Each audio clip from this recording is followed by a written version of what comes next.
So klaro tayo, okay, mamayang madaling araw, alas 12, August 12, Tuesday, abangan natin tong Gilas natin and suportahan natin sila. Ayan guys, so FIBA Asia Cup 2025 basketball sports update tayo today. Ito yung date and time ng recording natin. So Lunes ngayon, August 11, 4:56 AM Manila time, okay? So unahin muna natin yung pinaka-importante. Alam naman natin na sa current state ng Gilas Pilipinas, natalo nila yung Iraq. Okay, so meron silang 1 win, 2 loss record. Pero para makasurvive dito sa FIBA Asia Cup 2025, kailangan nilang matalo muna yung host country guys, okay, yung Saudi Arabia, Kingdom of Saudi Arabia, para magkaroon ng chance na makapagpatuloy pa sa next round, okay? So important guys yung game schedule. Sa Manila time, yung oras ng laro is going to be August 12, 2025, 12 AM. Okay? So ito yung Manila time. Pero sa local time or local date sa Saudi Arabia, August 11 siya ng 7 PM. Pero sa oras nila yon sa Saudi Arabia. Okay? So klaro tayo. Okay? Mamayang madaling araw, alas 12, August 12, Tuesday, abangan natin tong Gilas natin and suportahan natin sila. Ngayon, kapag nag-spot check tayo dito sa historical records guys, yung last match-ups between Gilas and Saudi Arabia, makikita natin sa last 3 meetings nila, last 2013 and twice nung 2022, natalo natin lahat sa mga last match-ups na to ang Kingdom of Saudi Arabia, okay? Pero kapag nag-compare naman tayo ng performance between Kingdom of Saudi Arabia and Philippines sa current FIBA Asia Cup 2025, well, hindi na ako mag-sugarcoat, lamang sa team comparison data or statistics ng FIBA yung Saudi Arabia. Okay, sa points, 83 kontra around 79. Rebounds, lamang tayo ng bahagya sa rebounds.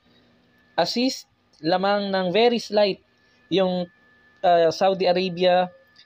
2-point field goals, 52 kontra 48 lang yung Philippines. 3-point field goals, guys, lamang pa rin yung Saudi Arabia. And then free throws na lang, lamang pa rin yung Saudi Arabia. So ang kinakatakot ko dito guys, ako personally, yung concern ko, yes, sa mga last matchups, historically, natatalo natin lagi yung Saudi Arabia, pero bear in mind na ang host country ay Saudi Arabia. Okay? So most likely yung crowd dito malakas. Yung crowd ng Saudi Arabia, host country nila yan. Tapos napaka-importanting laro ito para sa kanila. And for the past more than 8 years na yata, hindi pa sila nakakapasok uli sa top 8 sa Asia when it comes to basketball.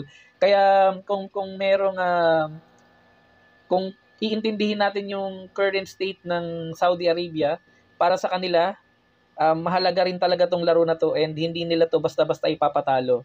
Ang kinakatakot ko rin talaga guys, yung mga tawag ng referee dito. Nasa host country kasi, di ba? Hometown na nila. Tapos yung mga referee, naku, kinakabahan ako, baka mamaya yung mga tawag pabor dito sa Saudi Arabia. Kapag yung gusto na nating humabol o kaya talagang lumayo para iwanan sa score, lumamang tayo laban sa Saudi Arabia, baka naman doon na mag-umpisang manira ng momentum yung mga hindi naman tayo sa masyadong OA or pero kasi na-observe ko yung previous two basketball games ng ng Gilas sa New Zealand and Chinese Taipei, may mga nakikita tayo na mga hindi na may mga missed calls sa part ng referee na minsan nakakasira sa momentum ng Gilas. Pero aminin din natin, maraming pagkukulang sa part ng Gilas, okay? One observation is yung sa full court press, yung kapag nasa other side ka ng court, parang si Dwight Ramos medyo hindi pa siya, minsan china-challenge niya talaga yung defender, pwede namang ipasa sa mga nauna niya ng teammate, okay? And then yung mga turnovers, ayan na naman. So talagang yung mga opportunities na yun, pagka nag-reflect pa rin yun dito sa larong to, may hirapan talaga tayo. 3 points rin. Tapos si Oftana, di ba, na-injury nung huling laban nila sa Iraq. Ayan. So, kailangan mag-step up yung mga magagaling mag 3 points. Sa nakikita ko, yung consistent sa 3 points na pwedeng asahan ngayon, si Kevin Kiambao, si KQ. Okay? So, another article naman, pag-usapan natin, from, dito rin siya galing sa, sa FIBA. Credits and maraming salamat. Saudi Arabia, target return to top 8 on home soil. Ayan. So, si Papa Dwight na naman yung nila, yung nandito sa poster. Ayan, so readily available naman tong information dito online, pero binasa na natin to, and ito yung player na dapat bantayan ng Gilas. Itong ang pangalan ni si Mohamed Al-Suwailem. Okay? So same position siya against CJ Edu na sa center forward position, okay?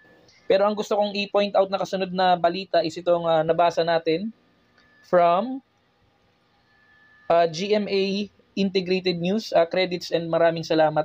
Headline pa lang guys, Team Cone urges Gilas Pilipinas to maximize Justin Brownlee's impact beyond scoring. Okay?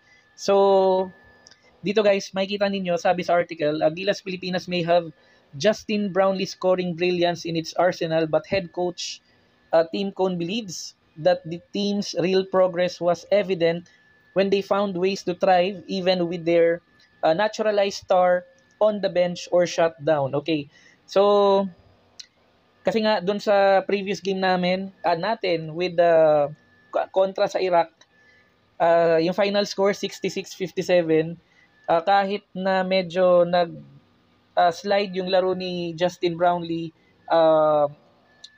with his normal overall score, kasi napagod si Justin Brownlee sa unang dalawang laro, siya talaga yung bumuhat eh. So dapat ganun, kapag hindi kumbaga wag naman natin iasa lahat kay Justin Brownlee, mga magagaling naman dapat na automatically yung every player ng Gilas Pilipinas. So dapat mag-step up din talaga sila. Ako si Junmar Fajardo na parang kinakain siya ng depensa kapag mabilis yung kalaban na player or team. So dapat ang laki talagang kakulangan ni Kai Sotto. Sana talaga sana nandito si Kai Sotto. Mas lalong gaganda yung mag-iiba yung timpla ng laro talaga. Kaso wala kahit ano namang panghihinayang yung gawin natin, wala si Kai Sotto. Kailangan nating ma-maximize yung kakayahan ng Gilas Pilipinas with the remaining talents that we have on the court, okay?